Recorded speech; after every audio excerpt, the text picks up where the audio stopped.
The people of the state of California plaintiff versus Michael Joe Jackson defendant, case number 1133603, count 1, verdict. We, the jury in the above entitled case, find the defendant not guilty of conspiracy as charged in count 1 of the indictment, dated June 13th, 2005, foreperson number 80. Count 2, verdict. We, the jury in the above entitled case, find the defendant not guilty of a lewd 13 juin 2005, au terme d'un procès ayant duré plusieurs mois au tribunal de Santa Maria en Californie, Michael Jackson a été déclaré non coupable de toutes les accusations. Aujourd'hui, beaucoup de gens ignorent encore ce qui s'est passé pendant ce procès et pourquoi Michael Jackson a été acquitté. D'autant plus qu'une couverture médiatique superficielle ne leur permet pas forcément d'avoir accès à des informations suffisamment précises pour le savoir. Pourtant, la retranscription du procès venant du tribunal est disponible publiquement et relativement facile à lire pour toute personne maîtrisant l'anglais. Tel est donc l'objectif de cette chaîne YouTube, vous expliquer ce qui s'est passé au tribunal en s'appuyant directement sur la retranscription du procès. Mais d'abord, présentons les différents protagonistes de ce procès. Le juge de ce procès s'appelle Rodney Melville. Au cours du procès, on voit intervenir principalement 3 procureurs, dont les noms sont Tom Sneddon, Ron Zonen et Gordon O'Shinklos. Les avocats défendant Michael Jackson sont Tom Mesereau, son associé Susan Yu et Robert Sanger. Les membres du jury sont 12, 8 femmes et 4 hommes, tous blancs ou latinos. Il y a aussi 8 membres suppléants, dont un homme noir. Le président du jury s'appelle Paul Rodriguez. Les accusateurs sont la famille Arvizo. Janet Arvizo et ses enfants Devlin, Gavin et Star Arvizo, une famille d'origine mexicaine vivant à l'est de Los Angeles. We're on camera? Yeah. Oh. We are? Yeah, I said rolling. Oh, God! Aux États-Unis, la question de la représentativité est prise particulièrement au sérieux, et la famille Jackson s'était inquiétée auparavant que parmi les 12 membres du jury, il n'y ait aucune personne noire. Mais Tom Mesereau pensait que cette question ne serait pas déterminante pendant le procès. Et, de fait, il a eu raison, puisque ce jury blanc et latino d'une ville réputée conservatrice de Californie a acquitté complètement Michael Jackson. Les enfants Arvizo étaient apparus en 2003 dans un film de Martin Bashir diffusé dans le monde entier, Living with Michael Jackson. Ce film avait suscité la polémique dans les médias, notamment en raison d'un passage où Michael Jackson répondait aux questions de Martin Bashir avec Gavin Arvizo, mais aussi en raison des commentaires tendancieux de Martin Bashir en voix off. C'est après la diffusion de ce film que les Arvizo ont fait des accusations contre Michael Jackson. Le film de Martin Bashir avait été suivi d'un autre film intitulé Take Two, montrant des images conservées par Hamid Mosley, le caméraman de Michael Jackson. Ces images filmées pendant le tournage de Bashir permettent de se rendre compte que Martin Bashir avait d'abord adopté un comportement louangeur avec Michael Jackson avant de changer radicalement d'attitude en rajoutant des commentaires sarcastiques et négatifs en voix off. Les 2 films peuvent être visionnés sur YouTube et vous trouverez les liens sous cette vidéo. Afin de comprendre le contexte des accusations, commençons par une brève chronologie concernant la période cruciale, en février et mars 2003, afin de comprendre ce qui s'est passé pendant cette période et quels sont les faits avérés. Le 3 février 2003, le film de Martin Bashir est diffusé en Grande-Bretagne. Le 5 février 2003, les Arvizo prennent l'avion avec l'acteur Chris Tucker pour rejoindre Michael Jackson dans son hôtel à Miami. Une conférence de presse était supposée avoir lieu, mais elle n'eut finalement pas lieu. Le 6 février 2003, le film de Martin Bashir est diffusé aux États-Unis. Le 7 février 2003, les Arvizo repartent en avion avec Michael Jackson et vont séjourner à Neverland. Le 12 février 2003, Janet Arvizo demande à Jesus Salas, un employé de Neverland, de les ramener à Los Angeles. Ils font le voyage avec lui en voiture. Le 16 février 2003, les Arvizo ont une interview avec Brad Miller, enquêteur travaillant pour Mark Geragos, l'avocat de Michael Jackson. L'interview a lieu chez Jay Jackson. Le 19 février 2003, les Arvizo vont chez Amin Moslei à Calabasas pour tourner une vidéo supposée apparaître dans le film Take Two, mais qui ne sera jamais diffusée dans l'émission. Le tournage a lieu jusque tard dans la nuit. Le 20 février 2003, les Arvizo ont un rendez-vous avec des assistantes sociales du département des services de l'enfant et de la famille dans l'appartement de Jay Jackson, le futur mari de Janet Arvizo. Précisons que Jay Jackson n'a aucun lien de parenté avec Michael Jackson. Du 25 février au 2 mars 2003, les Arvizo séjournent dans un hôtel à Calabasas avec Frank Cassio et Vincent Amen, font du shopping et préparent un éventuel voyage au Brésil qui n'eut finalement pas lieu. Au terme de ce séjour, ils reviennent à Neverland le 2 mars 2003. Le 10 mars 2003, Gavin a un rendez-vous chez le médecin à l'hôpital. Il doit emmener un échantillon d'urine. Janet Arvizo demande à Vincent Amen de la déposer dans un salon de beauté à proximité de l'appartement de Jay Jackson. Le 12 mars 2003, les enfants Arvizo quittent Neverland en voiture avec Vincent Amen. Voilà pour les faits avérés. Dans leurs accusations, les Arvizo affirment maintenant qu'ils auraient été séquestrés à Neverland et victimes d'un complot, et Janet Arvizo présente ses allées et venues entre Neverland et d'autres lieux comme des supposées évasions. Elle affirme qu'elle se serait évadée 3 fois, la première fois avec Jesus Salas, la deuxième fois avec un garde du corps de Michael Jackson du nom de Chris Carter, et la 3e fois en quittant Neverland pour de bon le 10 mars, avant d'être rejointe par les enfants le 12 mars. À chaque fois, les supposées évasions des Arvizo n'ont rencontré aucune résistance des employés de Neverland. Par ailleurs, les Arvizo avaient fait 3 fois des déclarations positives sur Michael Jackson au cours du mois de février 2003, devant Brad Miller, lors du tournage de la vidéo chez Amin Moslei, et devant les assistantes sociales du département du service de l'enfant et de la famille, et ces déclarations ont été enregistrées. Et ils affirment maintenant qu'ils auraient été contraints de faire ces déclarations positives et que leur déclaration dans la vidéo tournée chez Amin Moslei leur aurait été dictée à l'avance par Dieter Wiener et Ronald Konitzer. Dans cette vidéo, je vais expliquer ce qui s'est passé le 28 février 2005, premier jour du procès après la sélection du jury. Le juge Rodney Melville lit l'acte d'accusation et donne des instructions au jury sur leurs fonctions, leurs tâches et la conduite à respecter. Michael Jackson est accusé de complot avec Ronald Konitzer, Dieter Wiener, Frank Cassio, Vincent Amen, Marc Chaffel et d'autres co-conspirateurs présumés dont les noms sont inconnus. Il est accusé d'enlèvement d'enfants, de séquestration et d'extorsion entre février et mars 2003. Il est accusé d'agression sexuelle entre le 20 février et le 12 mars 2003, en anglais lewd act, acte obscène, sur un enfant de moins de 14 ans, et de tentative d'acte obscène. Il est accusé d'avoir donné de l'alcool à un enfant dans l'intention de commettre un crime entre le 20 février et le 12 mars 2003. En tout, il y a 10 chefs d'inculpation, mais 4 lesser offenses seront rajoutés à la fin. Michael Jackson sera donc déclaré non coupable 14 fois. Michael Jackson a plaidé non coupable pour toutes les accusations, et le juge rappelle que l'acte d'accusation n'est pas une preuve de crime. Tom Sneddon fait une déclaration préliminaire résumant les accusations, et Tom Mesereau lui répond en déclarant qu'il va démontrer que les accusations sont fausses. Je vais maintenant vous résumer la déclaration préliminaire de Tom Sneddon, puis celle de Tom Mesereau. Bien sûr, il ne faut pas prendre au pied de la lettre tout ce qui est dit. Chacun donne sa version des événements, l'accusation et la défense. Le jury aura ensuite à déterminer quelle version est la plus crédible. Et le jury, en acquittant Michael Jackson, a indiqué qu'il ne considérait pas la version de l'accusation comme crédible. Voici donc comment Tom Sneddon présente les choses. Tom Sneddon commence sa déclaration en faisant un jeu de mots d'un goût douteux sur le mot « rock ». Il affirme que le monde de Michael Jackson a été ébranlé le 3 février 2003, suite à la diffusion en Grande-Bretagne du documentaire de Martin Bashir, Living with Michael Jackson.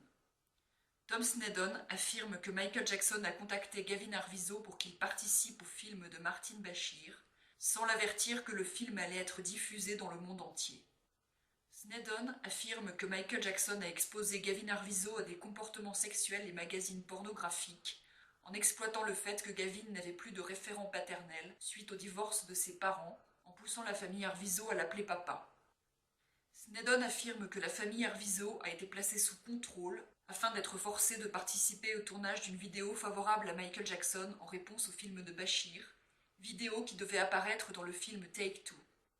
D'après Snedden, la vidéo positive que les Arvizo ont tournée et où ils disent du bien de Michael Jackson a été obtenue par extorsion. Le département des services sociaux de Los Angeles a contacté Janet Arvizo. Il voulait faire un entretien avec les Arvizo le 20 février 2003. Janet Arvizo n'était plus à Neverland, mais ses enfants y étaient. Elle dit que Frank Cassio lui a dit au téléphone qu'on ne lui rendrait pas les enfants si elle ne faisait pas la vidéo positive sur Michael Jackson. Le caméraman de Michael Jackson, Amin Mosley, emmène les enfants Arvizo dans sa maison à Calabasas pour le tournage de la vidéo. Les Arvizo tournent la vidéo jusqu'à 2 h du matin, puis ils ont un rendez-vous à 9 h avec le département des services sociaux. Tom Snedden évoque l'extrait du film Living with Michael Jackson, dans lequel Michael Jackson dit qu'il a laissé son lit à Gavin et à Star pendant qu'ils dormaient dans un sac de couchage, lors d'une nuit qui a eu lieu en l'an 2000. Michael Jackson dit dans le film de Bashir qu'il n'a pas dormi dans le même lit que Gavin, mais que ça lui est déjà arrivé de dormir avec des enfants, et que ce n'est pas pour quelque chose de sexuel. En l'an 2000, Gavin, qui avait 10 ans, a été diagnostiqué d'un cancer. Les Arvizo ont un studio à l'est de Los Angeles, à Soto Street. Gavin, Star et Devlin avaient participé à un programme d'été pour enfants défavorisés à The Love Factory, un lieu de spectacle pour comédiens à Sunset Boulevard à Los Angeles, fondé par Jamie Masada. Jamie Masada avait sympathisé avec les Arvizo. Gavin avait dit à Jamie Masada qu'il souhaitait rencontrer des comédiens et chanteurs, Chris Tucker, Adam Sandler et Michael Jackson. Michael Jackson téléphona à Gavin quand il était à l'hôpital, récupérant après la chimiothérapie. Après plusieurs appels, Michael Jackson invita les Arvizo à Neverland. En août 2000, les Arvizo vont donc à Neverland pour la première fois. Les Arvizo ont pu rester plusieurs jours et être hébergés dans les maisons pour invités à Neverland. Snedden affirme que Frank Cassio et Michael Jackson ont utilisé un ordinateur portable pendant la dernière soirée des Arvizo à Neverland et ont montré à Gavin et Star des images de femmes nues. Précisons que Frank Cassio nie cette accusation dans son livre My Friend Michael et dit que c'est l'inverse qui s'est produit, à savoir que Gavin et Star sont allés d'eux-mêmes sur des sites pornographiques en utilisant l'ordinateur portable que Michael Jackson leur avait donné, et Michael Jackson est sorti de la chambre en disant à Frank Cassio qu'il ne voulait pas être mêlé à cela. Frank Cassio dit aussi que Gavin et Star avaient insisté pour dormir dans la chambre de Michael Jackson. Tom Snedden accuse Michael Jackson d'avoir dit à Gavin de demander à ses parents s'ils pouvaient rester dans la chambre. Pendant cette nuit, en août 2000, Star et Gavin dorment dans le lit, pendant que Michael Jackson et Frank Cassio dorment par terre. D'après Frank Cassio, Michael Jackson lui avait demandé de rester parce qu'il se méfiait de Janet Arvizo, mais ne voulait pas empêcher Gavin et Star de rester dans la chambre. Frank Cassio dit que Michael Jackson lui avait dit que Janet Arvizo était folle, et nous reviendrons sur cette question de la santé mentale de Janet Arvizo en résumant le reste du procès. Les Arvizo retournent plusieurs fois à Neverland en l'an 2000, et Michael Jackson était rarement là. Dans le film de Martin Bashir, quand Gavin disait qu'il avait dormi dans le lit de Michael Jackson, il disait explicitement que Michael Jackson n'était pas dans le lit. Il faisait référence à cette nuit qui avait eu lieu en août 2000. And then I asked him if I could stay in his bedroom. And he let me stay in the bedroom. And I was like, Michael, you can sleep on the bed. And he was like, no, you sleep on the bed, sleep on the bed. We're like, no, you sleep on the bed. And then he finally said, okay, if you love me, you sleep on the bed. I was like, oh, man. And so I finally slept on the bed. But it was fun that night. I slept on the floor. I wasn't sleeping bag. No, he packed the whole mess of blankets on the floor. Snedden affirme que Gavin aurait partagé le lit de Michael Jackson en février et mars 2003. Quand on parle de la chambre de Michael Jackson, il faut préciser qu'il s'agit d'un espace grand comme un appartement, sur 2 niveaux, avec un étage et un escalier et des salles de bain. Snedden accuse Michael Jackson d'exposer les enfants à des magazines pornographiques et de leur donner de l'alcool, et affirme que des témoins pourront confirmer ces accusations. Il affirme que Michael Jackson aurait dit à Gavin Arvizo qu'il était normal de se masturber et de boire. Snedden affirme que Gavin décrira comment elle a été agressée et que son frère Starr en a été témoin. Snedden décrit Neverland comme un lieu où les enfants malades ou défavorisés sont invités, mais changent de comportement et deviennent dissipés.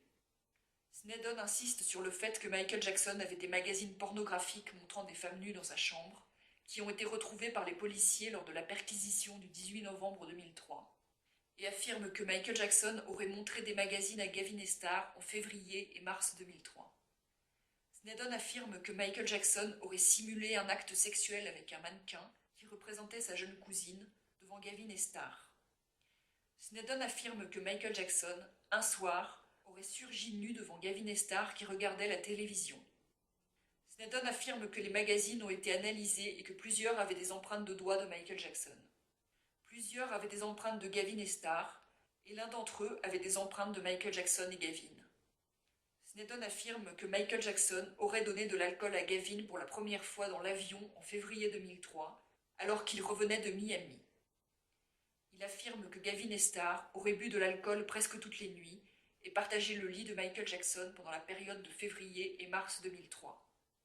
Starr aurait vu 2 fois son frère Gavin et Michael Jackson allongés sur le lit, Michael Jackson se masturbant et masturbant Gavin, et Starr serait parti en courant. Snedden affirme que les possessions des Arvizo ont été stockées dans un espace de stockage et que les Arvizo ne savaient pas où elles étaient. Jamie Masada a dit à Janet Arvizo de contacter son avocat, Bill Dickerman, pour récupérer ses affaires. Bill Dickerman échange des lettres avec Mark Geragos, l'avocat qui représentait alors Michael Jackson, concernant ses possessions. Bill Dickerman a envoyé les Arvizo à l'avocat Larry Feldman, qui avait été l'avocat des Chandler en 1993, et au Dr Katz. C'est au Dr Katz que Starr et Gavin Arvizo auraient fait leurs accusations pour la première fois. Tom Snedden affirme que Gavin Arvizo va décrire l'agression dont il aurait été victime, en précisant que la deuxième fois, Michael Jackson avait prétendument cherché à prendre la main de Gavin pour l'inciter à le masturber. Snedden précise que les agressions seraient survenues après le tournage de la vidéo avec Amin Mosley et après l'entretien avec le département des services sociaux, donc après le 20 février. Snedden affirme qu'il y avait des préparations pour envoyer les Arvizo au Brésil dans l'intention de les isoler des médias. Snedden dit que Michael Jackson et les 5 co-conspirateurs voulaient contrôler et isoler les Arvizo, les maintenir à l'écart des médias et les convaincre de participer au tournage d'une vidéo favorable à Michael Jackson. Snedden décrit les associés de Michael Jackson, Mark Schaffel, Dieter Wiener et Ronald Konitzer, en les présentant comme des co-conspirateurs. Il dit qu'ils étaient tous les 3 impliqués financièrement dans la production du film qui devait servir à répondre au film de Bashir, le film Take Two, qui a été vendu à la chaîne Fox et diffusé en France sur M6 à l'époque. Snedden parle de Frank Cassio, assistant de Michael Jackson, qui avait fait embaucher son ami Vincent Amen afin de travailler pour Michael Jackson. Durant l'automne 2002, Michael Jackson a contacté les enfants Arvizo pour leur proposer de participer au tournage du film de Martin Bashir. Snedden affirme que Michael Jackson aurait pris Gavin Arvizo à part pour lui dire que c'était comme une audition, sans que Gavin soit prévenu que le film allait être diffusé dans le monde entier. Après le tournage, Michael Jackson est parti et les Arvizo ont passé la nuit à Neverland avant de repartir le lendemain. Le film de Bashir fut diffusé pour la première fois en Angleterre le 3 février 2003. Ce film, dans lequel Bashir faisait des commentaires négatifs sur Michael Jackson en voix off, fut perçu comme un désastre pour la communication de Michael Jackson par ses associés. Snedden affirme que les Arvizo réalisèrent ce qui se passait quand des journalistes commencèrent à leur demander des interviews. Snedden affirme que c'est en raison de ce problème concernant l'image de Michael Jackson que Michael Jackson et ses associés auraient décidé d'isoler et séquestrer les Arvizo afin de les obliger prétendument à tourner une vidéo pour le film en réponse au film de Bashir, le film Take Two. Le film de Bashir a été diffusé aux États-Unis le 6 février 2003. D'après Snedden, Michael Jackson, qui était à Miami en Floride, aurait cherché à contacter les Arvizo pour les faire participer à une conférence de presse. Michael Jackson aurait dit prétendument aux Arvizo qu'ils étaient en danger et menacés par des tueurs. Les Arvizo sont venus à Miami rejoindre Michael Jackson à l'hôtel avec un vol affrété par l'acteur Chris Tucker, qui allait aussi à Miami. Snedden affirme que ce départ pour Miami le 5 février était le début du plan pour isoler les Arvizo. Michael Jackson aurait dit au Arvizo qu'il devait écouter Dieter Wiener et Ronald de Konitzer pour que les menaces disparaissent. Janet Arvizo aurait suivi les instructions de Wiener et Konitzer en signant 2 feuilles blanches. Janet Arvizo dit que sa signature a été utilisée contre son gré pour déposer une plainte avec Michael Jackson contre Bashir. D'après Snedden, les Arvizo étaient contrôlés afin de ne pas pouvoir visionner le film de Bashir qui était diffusé aux États-Unis. Snedden affirme que Michael Jackson aurait isolé Gavin Arvizo à Miami afin de l'encourager à participer à une sorte de concours de gros mots avec lui, comme si c'était une audition, et afin de lui faire boire du vin. Le 7 février 2003, un avion quitte Miami avec les Arvizo et Michael Jackson, Aldo et Marie-Nicole Cassio qui sont le frère et la sœur de Frank Cassio, les enfants de Michael Jackson, des nounous et le docteur Al-Farshian. Snedden affirme que Michael Jackson aurait donné de l'alcool à Gavin et Star et fait des canulars téléphoniques avec Gavin en utilisant le téléphone de l'avion. Snedden affirme que Janet et Star Arvizo auraient vu Michael Jackson lécher le front de Gavin pendant le voyage en avion. L'avion arrive à Santa Barbara et les Arvizo vont à Neverland. Au final, aucune conférence de presse n'avait eu lieu à Miami. Snedden affirme que Janet Arvizo est devenue une recluse à Neverland, qu'elle quittait à peine le logement pour inviter où elle était hébergée. Il affirme que Janet et Devlin Arvizo étaient isolées pendant que Star et Gavin auraient passé leur temps à s'amuser, boire de l'alcool et dormir dans le lit de Michael Jackson. Ensuite arrivent les supposés co-conspirateurs à Neverland. Snedden dit que Dieter Wiener et Ronald de Konitzer voulaient encourager Janet Arvizo à participer au tournage de la vidéo du 20 février, qu'il disait que les Arvizo étaient en danger et devaient rester à Neverland, qu'il lui présentait des scripts. Janet Arvizo affirme qu'elle refusait de participer et que son interview filmée était écrite à l'avance. Snedden présente Janet Arvizo en insistant sur son passé difficile. Mariée à 16 ans, mère de 3 enfants à 21 ans, dans une relation physiquement violente avec son mari David Arvizo pendant 16 ans. Snedden présente Janet Arvizo comme une femme facilement influençable, en quête d'affection et d'une famille de substitution. Snedden admet que Janet Arvizo a déjà menti sous serment et a obtenu des aides sociales auxquelles elle n'avait pas droit, mais il affirme que Janet Arvizo n'est pas en quête d'argent dans ce procès. Le 12 février 2003, Janet Arvizo est allée voir Jesus Salas, un employé de Neverland, et lui a demandé s'il pouvait ramener les Arvizo à Los Angeles. Le départ des Arvizo aurait alors été perçu par Mark Schaffel comme un désastre. Frank Cassio téléphone à Janet Arvizo et cherche à la convaincre de revenir à Neverland. Snedden affirme que Michael Jackson avait contacté Debbie Rowe, la mère de ses 2 premiers enfants, pour qu'elle fasse une interview et que cette interview aurait été scriptée. Snedden évoque une conversation que les Arvizo ont eue avec Brad Miller, un enquêteur qui travaillait pour Mark Geragos, l'avocat de Michael Jackson. Dans cette conversation enregistrée par Brad Miller, les Arvizo ont dit des choses positives sur Michael Jackson et Snedden affirme que Brad Miller leur aurait dit quoi dire. Le principal du collège de Gavin et Star contacte le département des services de l'enfant et de la famille de Los Angeles et leur demande d'enquêter sur les Arvizo et leur relation avec Michael Jackson. Des assistantes sociales prennent rendez-vous avec Janet Arvizo pour une rencontre le 20 février. Les Arvizo reviennent à Neverland. Janet Arvizo aurait été mécontente que Dieter Wiener et Ronald de Konitzer soient toujours là et aurait voulu partir, mais les 2 associés allemands lui auraient alors dit que si elle partait, les enfants seraient retenus à Neverland. Janet Arvizo retourne dans l'appartement de Jay Jackson, son futur mari, qui est soldat. Précisons que Jay Jackson n'a aucun lien de parenté avec Michael Jackson. Janet Arvizo aurait été contrainte à faire la vidéo filmée par Amin Moslei pour pouvoir récupérer ses enfants pour l'entretien avec les assistantes sociales. Les Arvizo font la vidéo.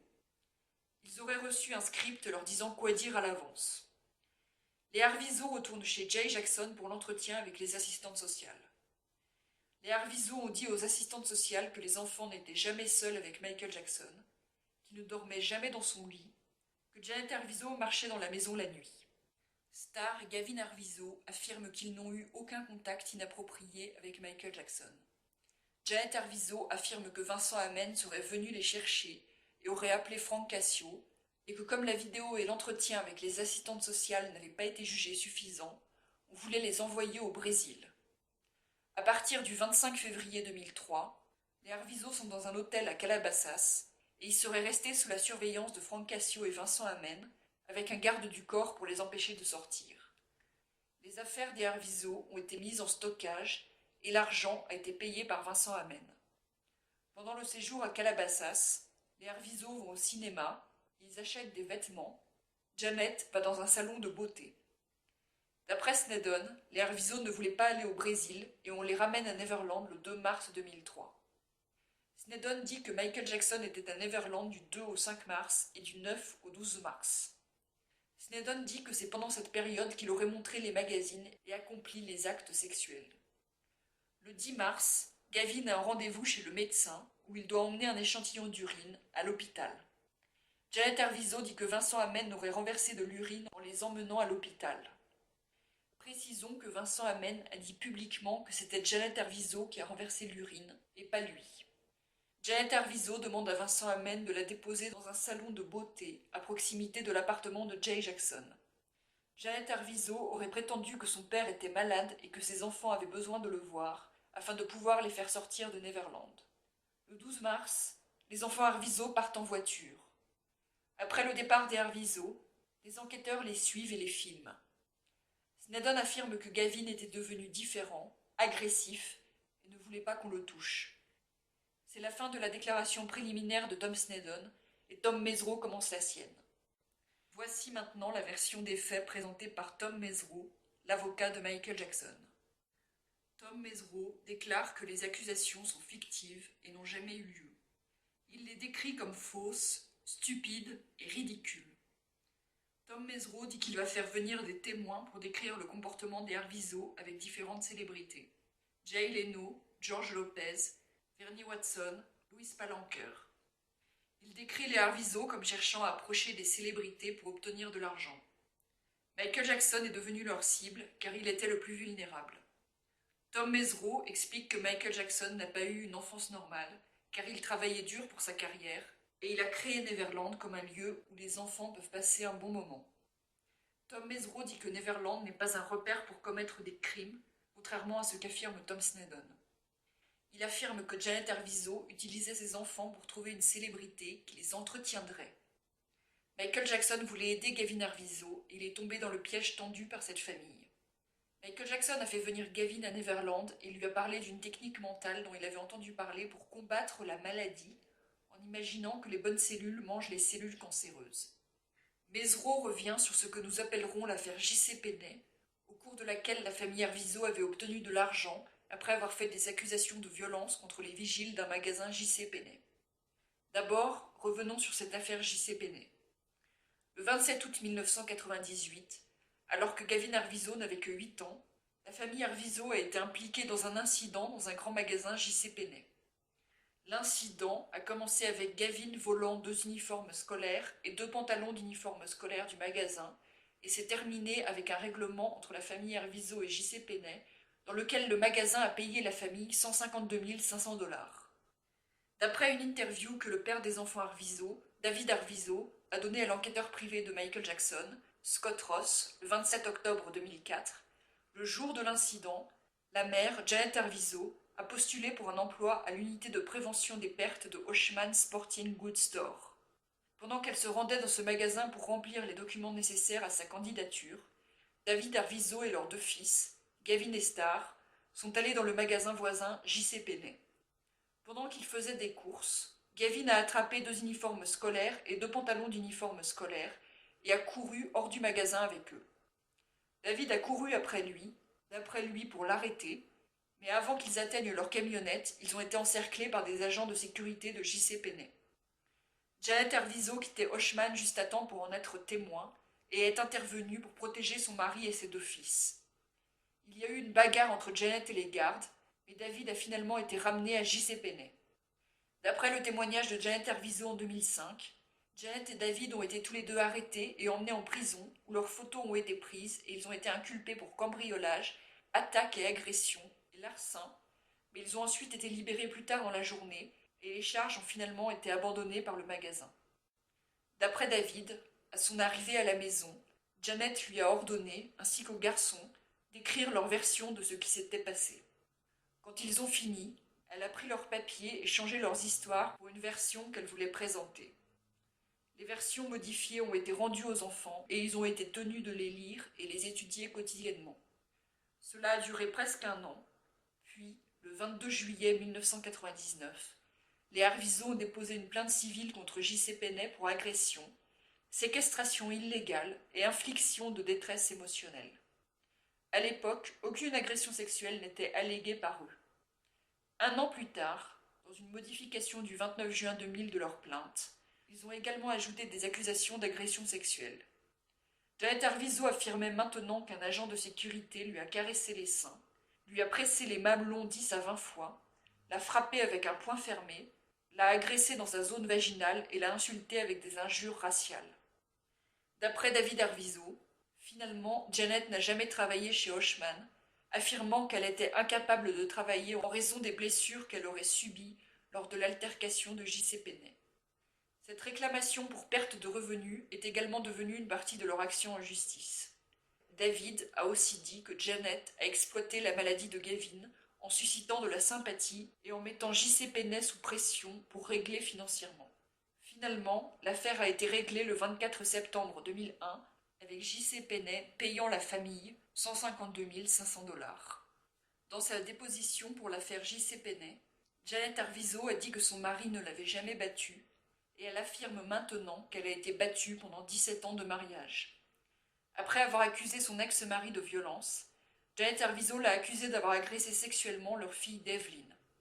Elle affirme qu'elle a été séquestrée et victime de menaces terroristes. Mesro affirme que les accusations contre Michael Jackson sont la 3e accusation de séquestration faite par Janet Arvizo et sa 4e accusation d'agression sexuelle. Janet Arvizo a cherché à obtenir de l'argent de célébrités en prétendant qu'elle était pauvre alors qu'elle ne l'était pas.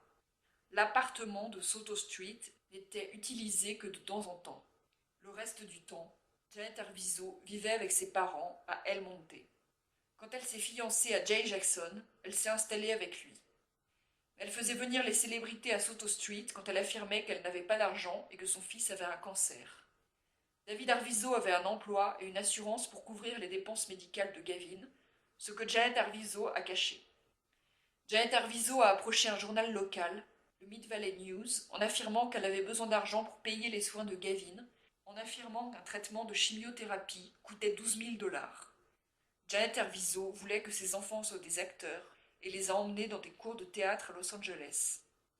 Elle mettait l'argent qu'elle recevait sur différents comptes afin de pouvoir obtenir des aides sociales. Louise Palanker leur a donné 20 000 $, soi-disant pour les soins de Gavin.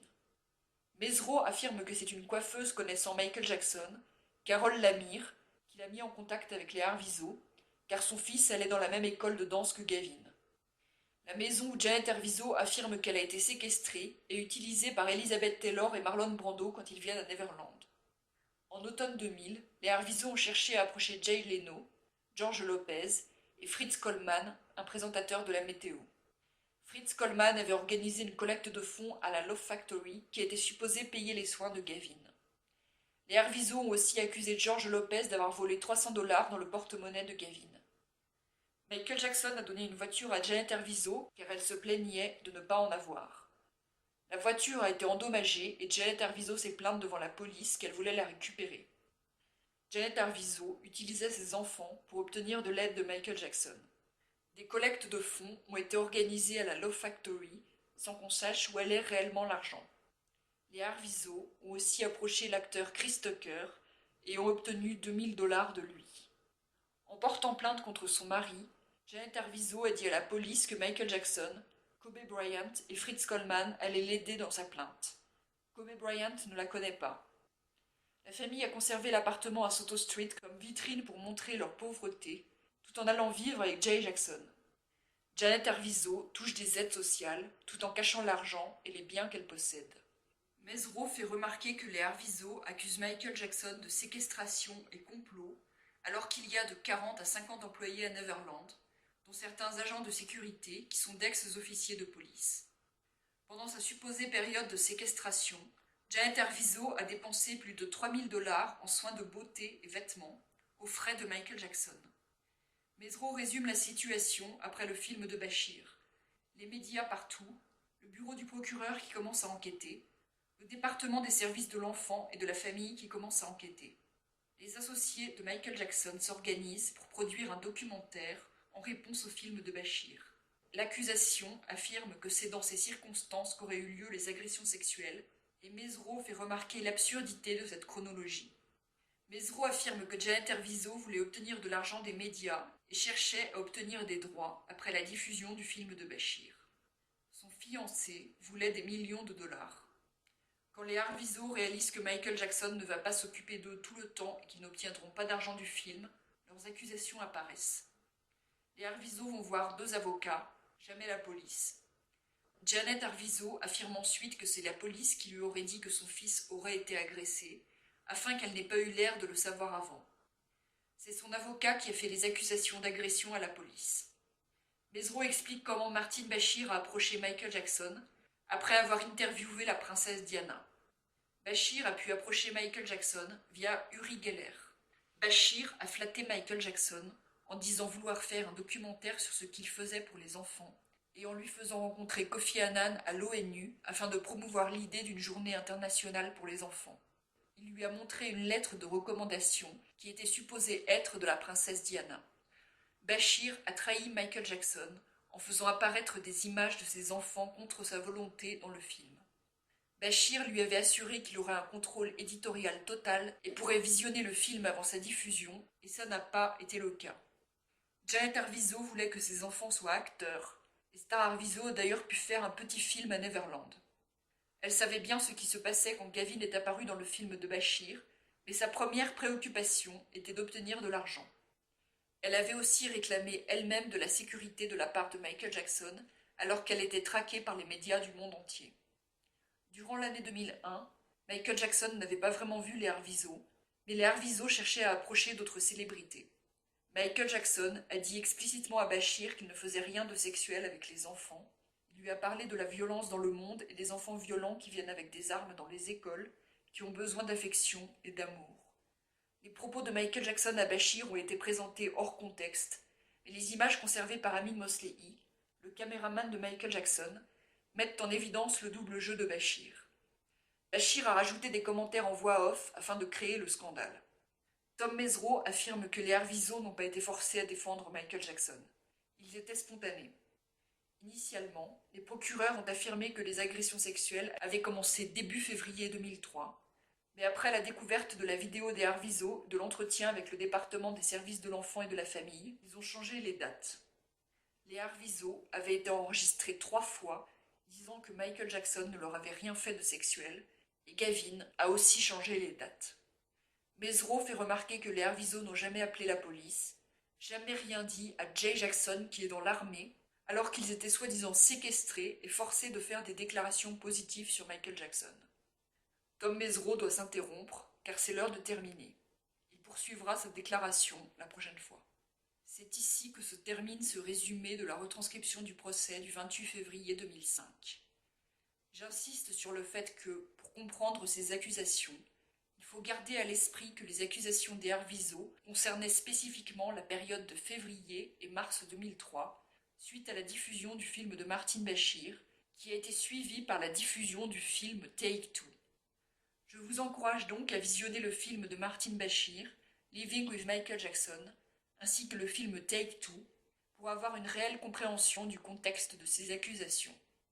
Vous trouverez sous cette vidéo des liens vous permettant d'accéder à ces vidéos, ainsi qu'un lien pour accéder à la retranscription du procès en anglais, si vous voulez la lire vous-même. Peut-être que le résumé de ces accusations ne vous paraît pas extrêmement clair pour l'instant, mais je serai amené à résumer tous les jours de ce procès dans les vidéos suivantes, et avec la suite, vous aurez une perception plus précise de ces accusations et de ce qui a été dit pendant ce procès. Pour comprendre le déroulement de ce procès de plusieurs mois ainsi que son verdict, il est important d'en avoir une perception globale en tenant compte de toutes les informations qui ont été données au cours des différents témoignages. Si vous appréciez mon travail, je vous encourage à vous abonner, à liker la vidéo et à la partager.